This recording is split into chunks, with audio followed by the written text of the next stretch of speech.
Here in Wawa, Ontario, to talk about Canada and all the stupid things in this country, like the name of the country, Canada.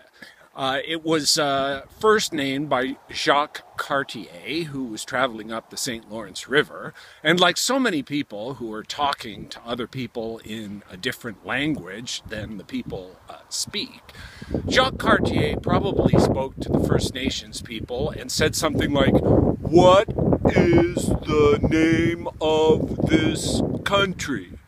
And they told him it was called Canada. Kanata.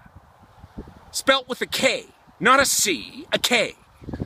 And Kanata means the village, not the country.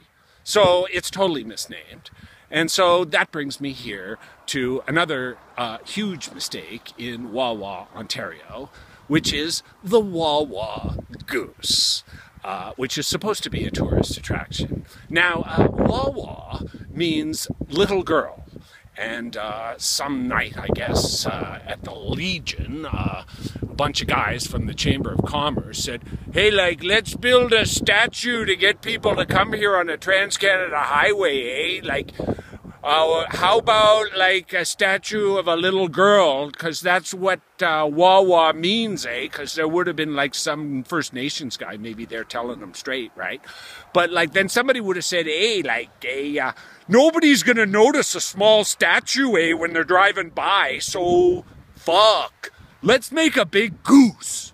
So we have the Wawa Goose, which is rusting and is made out of thousands and thousands of tons of steel. Now, if you stop and consider fine art for a second, like Michelangelo's statue of David, and compare it to the Wawa Goose, which is about the same size, you can only come to one conclusion, which is Michelangelo couldn't have been gay, because if he was, the statue of David would have had a huge horse cock like porn star Jeff Stryker, and that geese don't have cocks, because the Wawa Goose has no penis. Anyway, this brings me to the town of Bracebridge, where my mother grew up with my Aunt Jean. And Bracebridge, before it was called Bracebridge, was called No Bridge. And the people there decided, we got to get people to come to Bracebridge and see the Bracebridge Falls, which were previously called the No Bridge Falls.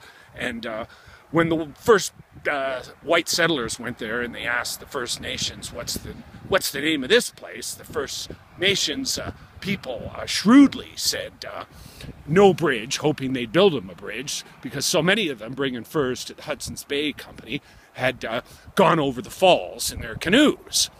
So anyway, the Council of Bracebridge, the Chamber of Commerce, decided to listen to this drunken schizophrenic, Russ Salmon. Now, if you've never heard of Russ Salmon, well, my mother came from Bracebridge, and people always tell you, oh, I've met someone famous, like I've met Don Adams, who played Agent 86 in the TV show Get Smart in the 60s, and I've met Gene Stapleton, who played Edith Bunker on All in the Family. But the only person that my mother could ever brag about was Russ Salmon, who played Santa Claus at Santa's Village in Bracebridge. And it was as a small child visiting Santa's Village, sitting in Russ Salmon's lap, that I came to believe that Santa was a drunk who drank scotch, because after only a few minutes in Russ Salmon's lap, I would be drunk myself from his breath. And the place had all these really terrible puns.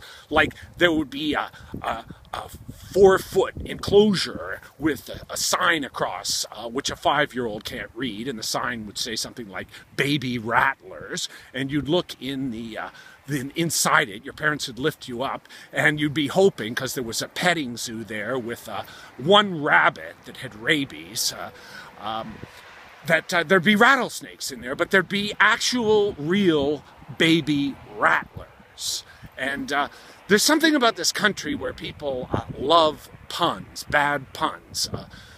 I had the unfortunate experience of being employed at CTV in the 1980s, working on the show Definition with Jim Perry, and Dave Duvall, a show in which people would have to pick letters and guess puns. Puns like, what's pink and slimy and scrapes along the bottom of the ocean? Moby's dick. So, if you want to understand Canada, you have to understand that if you want people to come to your small town, you need to build the stupidest, ridiculous statue or amusement park you can, because that's what Canadians want to see, and that's all I gotta say. Cut!